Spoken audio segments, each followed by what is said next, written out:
from the point of view of the royals, it's more just that Harry hasn't stopped.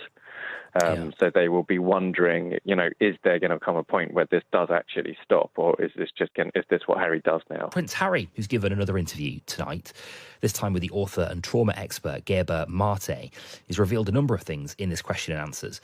Probably most notably that marijuana helped him with his mental health. Let's speak to Jack Royston now, who is the chief royal correspondent at Newsweek and has been following this story closely. Jack, hello, good evening, sir. Hi, how are you doing? Very well. What have we learnt? Good. So one thing that stuck out to me was he said basically he doesn't see himself as a victim, and he has never asked for sympathy, which is quite interesting, I thought, in light of you may recall the recent South Park episode, very much framed Harry and Meghan as using the kind of professional victim narrative. But he did, as you say, go into some of this stuff about drugs as well, which we did get some of in the book. He obviously did mention marijuana and cocaine. One thing he said that was interesting was that marijuana actually helped him from a mental health point of view, whereas cocaine, it was just something he did recreationally, socially, and didn't necessarily particularly enjoy very much. I think of all the drugs he's mentioned, it seems to be ayahuasca that he seems to warm to most of all, and perceives as kind of having had a beneficial impact on his mental health. So, obviously, it's a million miles away from the Harry that we had. What we thought of as Prince Harry as little as kind of 3 or 4 years ago. But he does, of course, go into quite a lot of detail about it in Spare, and you might remember him at one point in the book talking to a dustbin while on magic mushrooms. So it is, in a sense, not completely new for those who have read the book. There's also another interesting line that caught my attention as well, Jack, is that he says that some British soldiers were not necessarily, of course, he served in the Middle East. Some British soldiers, he said, were not necessarily supportive of military efforts in Afghanistan. That feels like a significant thing to say. Yeah, he really sounded like he was queuing up to basically to attack the British government for going to war in Afghanistan, and then slightly pulled out of it. He sort of slightly hedged his bets by saying it didn't particularly support or particularly oppose. But he did. This came immediately after Marte said that he was quite strongly opposed to the war in Afghanistan. So one did get the sense that Harry was kind of agreeing with his interviewer on that point, but maybe softening the blow a little bit. No, Harry obviously knows that anything he says against the war in Afghanistan is going to blow up and be massive in the papers if he emphasizes it. So I think he tried to kind of pull his punch a little bit to stop it from blowing up, but basically while also indicating that he was certainly not kind of gung-ho behind the war politically. Obviously very proud of his record serving in Afghanistan, but not necessarily getting involved in the politics of it. This also comes a couple of days after Harry and Meghan were asked to leave Frogmore Cottage by King Charles, Jack. And anything on that or family? What sort of family lines did we get? So, again, I mean, he has gone so much to town in the book that there's almost nothing left to say. But there were some very uncomfortable moments. I mean, Marte was not particularly positive about royal upbringings. Charles, to be fair himself, did criticise via Jonathan Dimbleby, a book in 1994, painted the Queen as somebody who didn't really hug very much, and Philip as somebody who kind of tormented him with banter. But Marte really kind of leaned into both those things, described Charles as somebody who was bullied. So he mentioned the fact that the Queen, you may remember, your more royally astute listeners will remember that the Queen and Prince Philip went on a massive tour of the Commonwealth shortly after she became Queen. I think it was something like 6 months, and she got back from it, and instead of hugging Charles, she shook his hand. So this, for Gabor Mate, this was like a really kind of big thing. I mean, it is extraordinary, but he did at one point say even animals hug each other, which I think the palace would have raised an eyebrow at that particular comparison. But, compared to some of the stuff that Harry put in Spare, I suppose really, the ground has already been torched so thoroughly that I can't imagine this will cause any kind of further offence or insult. I think from the point of view of the royals, it's more just that Harry hasn't stopped. So they will be wondering, is there going to come a point where this does actually stop, or is this what Harry does now? Okay. Just very briefly, Jack, as we've been hearing tonight, the doctor, this is a trauma expert, isn't it, Gerber Marte, who's done the interview and diagnosed him with attention deficit disorder, having read the book. Now listen, I tell you what, Jack. I actually have a diagnosis of attention deficit hyperactivity disorder, and I'm not sure. I mean, well, he didn't write the book, did he? In the first instance, it was a ghostwriter. And how on earth you reached that kind of conclusion from reading a book? I'm not so sure. I can't tell you. No, I can't tell you. And exactly, having read the book, I mean, I don't know what he's kind of getting from. None of it really jumps out to me as being kind of reminiscent of ADD. I'm certainly not, I don't have a qualification that would let me diagnose anybody even after sitting face to face with them. But yeah, I have no idea where exactly he's pulled that from. And I don't know that he really gave enough detail. Didn't explain that. Yeah, he didn't explain it, and I can't imagine that your average jobbing psychiatrist is going to kind of back that as a as a means of diagnosing somebody. I just can't see it. Yeah. Especially when he didn't actually write the book.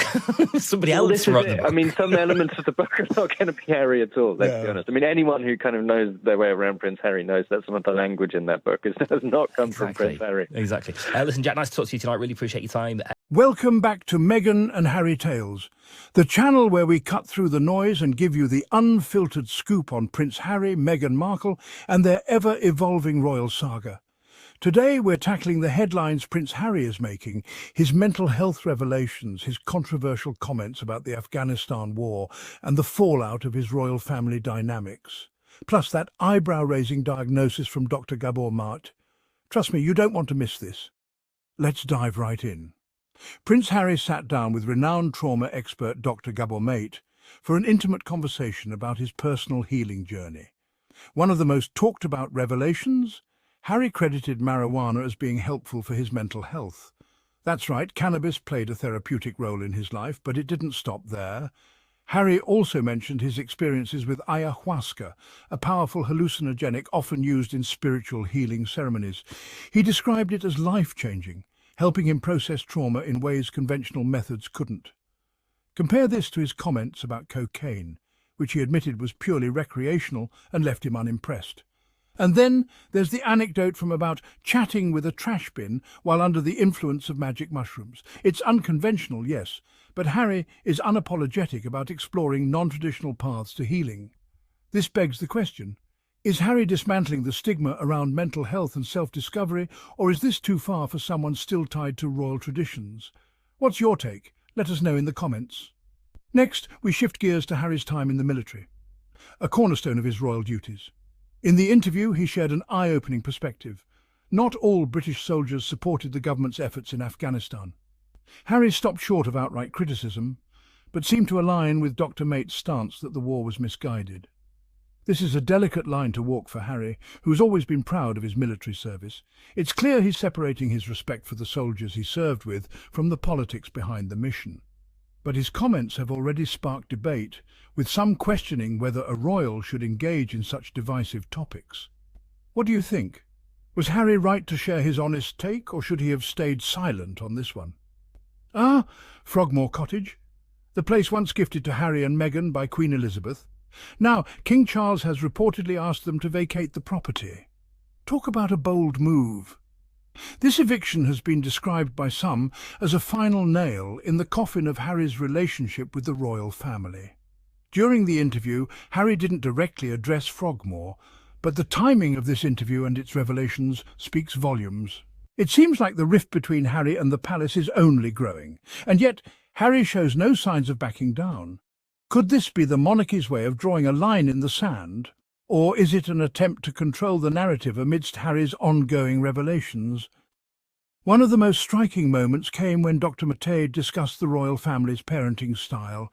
He highlighted King Charles's upbringing under Queen Elizabeth and Prince Philip, painting a picture of emotional distance. According to one famous anecdote, when Queen Elizabeth returned from a 6-month Commonwealth tour, she greeted her young son Charles not with a hug, but a handshake. Harry himself has spoken extensively about his father's struggles to connect emotionally, often masking affection with humour or banter. Dr. Mate even went as far as to say, even animals hug their young. Harsh, right?